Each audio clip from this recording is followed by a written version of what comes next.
बिस्मिल्लाहिर्रहमानिर्रहीम नाज़रीन, welcome to real face of Pakistan. आज हम बात करेंगे major issues of Pakistan economy. आपको मेरे इस चैनल पर पाकिस्तान इकानमी और पाकिस्तान के इश्यूज और इकोनॉमिक के डिफरेंट टॉपिक्स यहाँ पे मिलने वाले हैं। अगर आपको लगता है कि आपकी ज़रूरत का चैनल है तो ज़रूर सब्सक्राइब करें और मुझे लाइक और शेयर ज़रूर करें। तो हम बात करते हैं major issues of Pakistan economy. जैसा कि अब जब इकानमी की बात करते हैं तो कई इंडिकेटर देखने पड़ते हैं किसी भी इकानमी को देखने के लिए, यानी हमारे यहाँ किसी एक इंडिकेटर को हम नहीं देख के कह सकते कि ये जो है मेजर इशू है। तो पाकिस्तान की इकानमी को जो प्रॉब्लम्स हैं उनमें सबसे बड़ा जो प्रॉब्लम है, आप अगर किसी इम्तिहान के लिए तैयारी कर रहे हैं, अगर आप पाकिस्तान के शहरी और पाकिस्तान के बारे में जानना चाहते हैं या क्यूरियोसिटी है, जिस भी टॉपिक को आप लेकर आए हैं, आपको इसके लिए बेहतरीन यहाँ पे पूरा पाकिस्तान इश्यूज का एक पैकेज मिलने वाला है। ठीक है जी। तो डेट जो है पाकिस्तान का सबसे बड़ा मसला है। क्यों? पाकिस्तान के ऊपर इस वक्त डेट है, हम 2026 के ये 8 तारीख यानी जनवरी में चल रहे हैं और इस वक्त पाकिस्तान के ऊपर तकरीबन 80 ट्रिलियन डेट है। पाकिस्तान के ऊपर, हर पाकिस्तान के शहरी के ऊपर ये डेट है और ये डेट जो है 80 ट्रिलियन डेट जो है ये बहुत बड़ा इशू है। यानी 80 ट्रिलियन डेट का मतलब कि हम पाकिस्तानी मिलकर, हमारा जो नेचुरल एंड नेचुरल रिसोर्सेज मिलकर जितना हम कमाते हैं उस सब कमाई का तकरीबन 47% हिस्सा जीडीपी का, 47% हिस्सा ऑफ जीडीपी डेट सर्विसिंग में चला जाता है। यानी जितना हम पूरी की पूरी एज अ नेशन कमाते हैं, पूरे पाकिस्तान की कौम हम कमाते हैं, हम जीडीपी का 47% हमारा चला जाता है सिर्फ इसका इंटरेस्ट रिपेमेंट में। तो ये एक मेजर इशू है पाकिस्तान के लिए। जब हम अपने डेवलपमेंट के पैसे को एक डेट के इंटरेस्ट की रिपेमेंट में अदा कर देंगे तो क्या हमारा क्या इंपैक्ट पड़ेगा हमारी इकोनॉमी के ऊपर। तो 47% ऑफ जीडीपी हमारा चला जाता है और अगर हम ओवरऑल बात करें तो तकरीबन 70% ऑफ जीडीपी के बराबर है। ठीक है जी। तकरीबन हमारा 70% जीडीपी के बराबर है हमारा किस चीज के, हमारी टोटल जो जीडीपी है उसका 70% के बराबर हमारा डेट है। तो एक कौम जितना कमाती है एक साल में उसका तकरीबन 70% के बराबर तो उसको हमने देना है।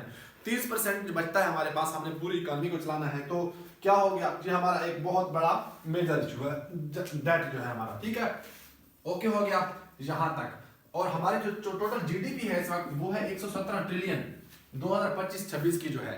तो आप खुद अंदाजा लगा रहे हैं कि 117 ट्रिलियन हम कमा रहे हैं, जिसमें से 47% जो है हमारा यानी चला जा रहा है किसमें, उसकी डेट की रिपेमेंट में। तो नेक्स्ट हम बात करते हैं डेट के बाद हमारे पास बैलेंस ऑफ पेमेंट जो है, balance of payment crisis. Balance of payment crisis basically क्या है? बैलेंस ऑफ पेमेंट क्राइसिस की अगर बात करें तो जितना हमारा इंपोर्ट और एक्सपोर्ट है, बैलेंस ऑफ पेमेंट में हमारा इंपोर्ट एक्सपोर्ट की अगर हम बात करें सिर्फ और सिर्फ, ठीक है, balance of payment crisis, balance of payment crisis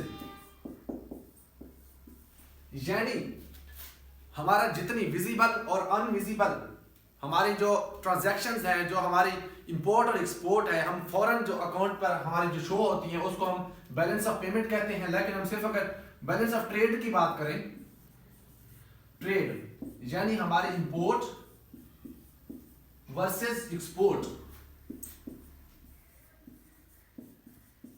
ठीक है जी। तो ये क्या है, हमेशा से हमारा बैलेंस जो है अनफेवरेबल क्यों रहा है, फेवरेबल क्यों नहीं है? ये जो हमारा क्वेश्चन बनता है कि हमारे लिए इशू है या नहीं है। हम क्या करते हैं, हम इंपोर्ट ज्यादा करते हैं, एक्सपोर्ट कम करते हैं। हमारी इंपोर्ट हमेशा ज्यादा होती है, एक्सपोर्ट हमारी हमेशा कम होती है। ठीक है, तो क्या होता है जी, हमें डॉलर ज्यादा देने पड़ते हैं। हम जब बाहर से चीजें मंगवाते हैं हमसे डॉलर चले जाते हैं, हमारे रिजर्व कम हो जाते हैं। जब एक्सपोर्ट करते हैं हम चीजें तो एक्सपोर्ट के बदले हमारे पास डॉलर आएंगे, लेकिन हम ऐसा नहीं करते। हम अपनी एक्सपोर्ट को बढ़ाते नहीं हैं। हमारी एक्सपोर्ट जो है हमेशा कम होती हैं, हमारी इंपोर्ट्स जो है हमेशा ज्यादा होती हैं, जिस वजह से हमारा बैलेंस ऑफ पेमेंट क्राइसिस रहता है और हमारे पास डॉलर की हमेशा कमी रहती है। और हम क्या करते हैं, बार बार लोन लेते रहते हैं और फिर लोन के ऊपर लोन लेते रहते हैं। ठीक हो गया जी। तो ये दूसरा हमारा बड़ा इशू है, बैलेंस ऑफ पेमेंट। ठीक हो गया जी। तो अब हमारे पास तीसरा हम देखते हैं कि हमारे पास तीसरा कौन सा ऐसा इशू है कि जो इस पाकिस्तान की इकोनॉमी को सेक है, जो मसला है। तो तीसरा हमारे पास है डेफिसिट, बजट डेफिसिट। ठीक हो गया जी, बजट डेफिसिट। अगर हम बजट डेफिसिट की बात करें तो क्या कभी हमारा बजट सरप्लस में भी रहा है फेडरल का?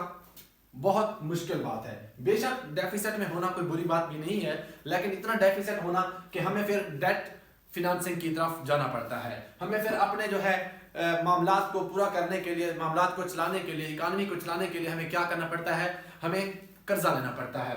ये एक बहुत बड़ा हमारे लिए मसला है। इस वक्त हमारे पास जो बजट डेफिसिट की अगर बात करें 25-26 की, तो हमारे पास तकरीबन फेडरल जो हमारे पास डेफिसिट है वो 6.5 ट्रिलियन है।